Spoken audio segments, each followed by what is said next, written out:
Hey folks, you probably didn't hear about this in the mainstream media, but there was a massive firefight that took place just on the US southern border in Tijuana just a couple days ago. And our own Oscar Blue Ramirez was there.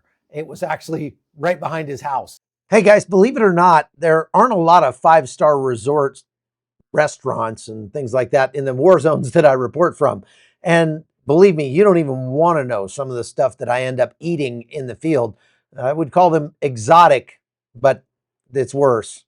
So I'm basically a welcome mat for every creepy crawly parasite out there. And that's not fun. And I've personally felt the damage that those parasites can do, just crushing fatigue, brain fog. I've seen kids that are so lethargic they can't even absorb the food that they get. And in some of the places I go, most people are living with parasites every day. And that's why I pack two secret weapons, mebendazole and ivermectin. What are the main differences between ivermectin and fenbendazole? These are two anti-pathogens used to treat parasitic infections and other similar types of conditions. They are used quite often in the oncology world to treat cancer. They both have as anti-pathogenic abilities. And now you can too. The wellness company offers a physician-guided cleanse that combines both FDA-approved meds in one simple 3-month protocol. Just fill out a quick online intake, and if approved, the meds ship straight to your door. No fad detox, just the same treatments we've used to deworm entire countries, now under the proper medical oversight for you. So do you travel a lot? Own pets? Just feel off? Give your gut a fighting chance. Check out the cleanse and keep the real bugs off your itinerary. So, Oscar, tell us what happened, man. Holy smokes. Yes, you never know who your neighbors are, Chuck. Cesar Hernandez he escaped from Delano, California. He was facing 25 years to life because of a homicide. He escaped a correctional officer and he was hiding over here in Tijuana for 7 months.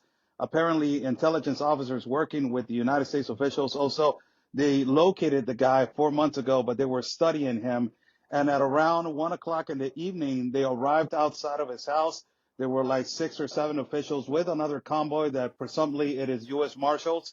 And they arrived to his house. They opened the door. And when they opened the door, the guy started firing. And immediately he killed an intelligence female official by her name of Abigail Ruiz. She was the head chief commander of intelligence of this operation. It turned out into a massive shootout. I was just right here behind my room and I needed to duck, Chuck. It was just incredible. It was for like 5 to 7 minutes, a shootout, a massive shootout. This guy jumped behind his house, jumped into my backyard, ran with boxers. Also, he was injured, and he started running into the other neighborhood. The police, I didn't see him, but neighbors saw him in my property running naked into the other neighborhood, and it was just SWAT team, police officers, Marines, National Guard, 2 helicopters, 6 drones on top of my house, Chuck, after 5 to 7 minutes of a shootout. It was just traumatizing, for a little bit. So, this guy was not only a wanted fugitive from the United States, but he's also affiliated with cartels, I understand. What do you know about that?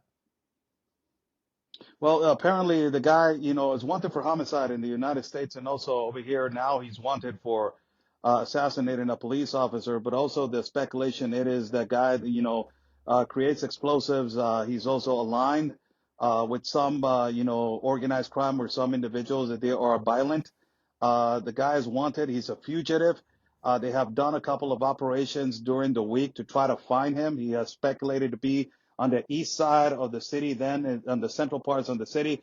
He escaped, and it's the most incredible way, talking about the level of incompetence of our authorities, Chuck. And let me just say it like it is: 400 more than 400 officials. They were trying to arrest just one guy. This guy jumped into our neighborhood. He jumped into a car that it was covered with a tarp, and inside of this car there was a costume like those guys that pick up the trash. He put that costume on and he walked outside of the neighborhood like nobody, was trying to know who he is, and he escaped. And now he's wanted. He's a fugitive. The population right here at our communities, they're extremely concerned of him coming back, retaliation to some of the neighbors of speaking to the authorities. And also, we don't even know who he is aligned with.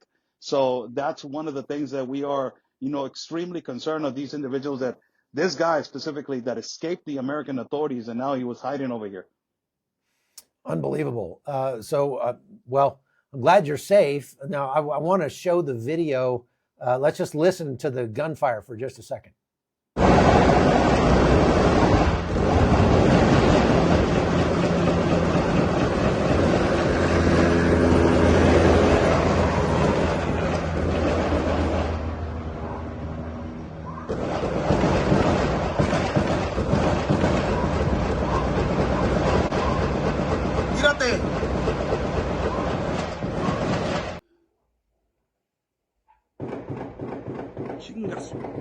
Okay, wow, that's just mind-blowing. That I've been to war zones that were quieter than that.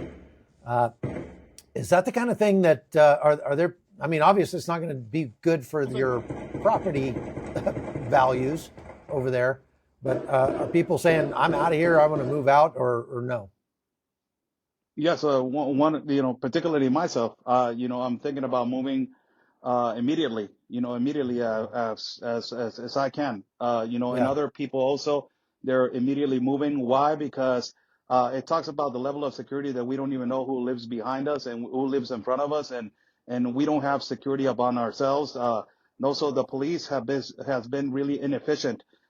Today, Chuck, just to tell you, today they just dropped two complete burned bodies outside of a school, east side, over here at from like around 25 minutes from where I live. Then a couple of days before, there was a massive shooting that turned out to 5 people today being dead. Shootout between the cartel. It's getting extremely dangerous over here.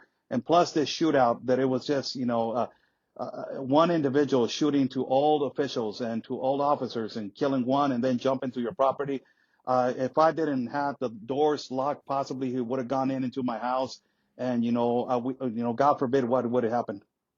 Wow, that's really scary, actually. So you just came back from Culiacan, and there's a lot of violence going on down there. What did you see down there? What's happening?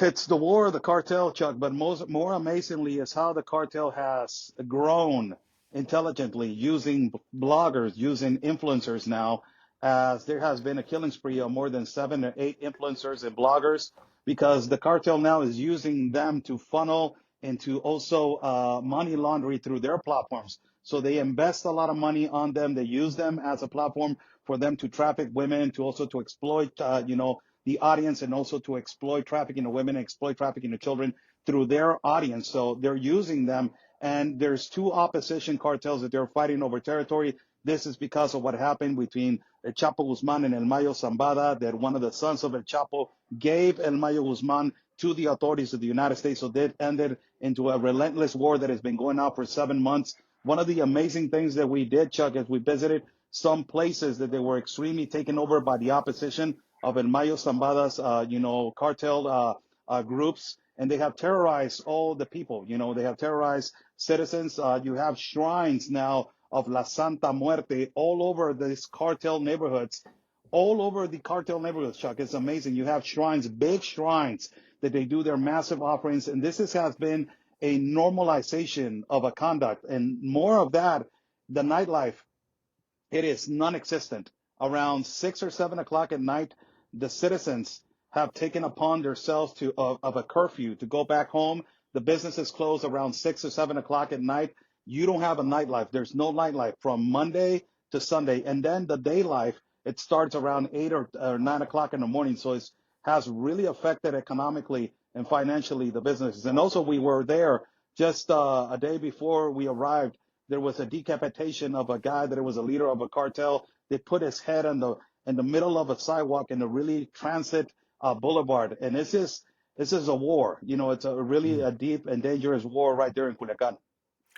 Unbelievable. Now, these are the same cartels that the Trump administration is threatening to strike in across Mexico to start taking kinetic action against them and maybe hit them with drones or missiles or something. Um, Claudia Sheinbaum, your president, is not excited about that, acts like there's no real need. Do you think that the average, what do you think it would do, first of all? What would happen in Mexico if the United States started bombing these cartels in their hideouts? Well, I think that is gonna, enlight something that we haven't done in history. When nobody has attacked the cartels.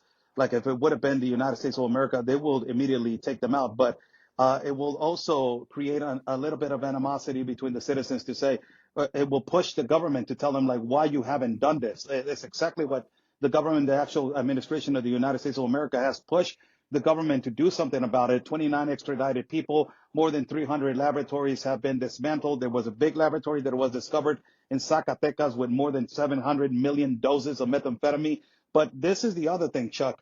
The other cartel hasn't been dismantled. We talk about the strategy of the government, always putting these cartel kingpins in the hands of the government of the United States. But the actual cartel, the ones that are wearing the tie, the ones that are wearing the suit, you don't see nobody of those people being delivered to the United States of America. And that is the actual cartel, which the government of the United States has written a letter from the White House saying that the government of Mexico is in cahoots with the Cartel of Mexico. Historically, nobody has ever done that, and it's the first time that they have done it. And that has really opened up the gap for the right-wing political party in Mexico and the conservative senators to lift up their voice and to say, you're the one at fault, you need to do this. And we needed somebody from like the United States to push you to do something about it. So it is in a positive way. They're exposing them and they're being exposed by themselves because they needed somebody like this administration to do something about it. Now, it seems like the U.S. southern border is like fully closed at this point. Have you seen anybody trying to get across illegally? Have you heard anything about any illegal crossings in your area? The thing about it, Chuck, is that because the decrease of level of human trafficking, it has increased. And this is the thing that you and me, we talked about it, that it was going to have a trickle effect on violence because of the delivery of all these cartel kingpins and who was going to be put in place. And it was going to create a war upon themselves. And this is the other thing that it has happened. It has decreased the illegal entrance and the human trafficking on open border gaps. But what it has created is the animosity and the war, interior war in the border towns. And this is going to also escalate in the United States. They need to be careful because a lot of the cartel has infiltrated the border towns.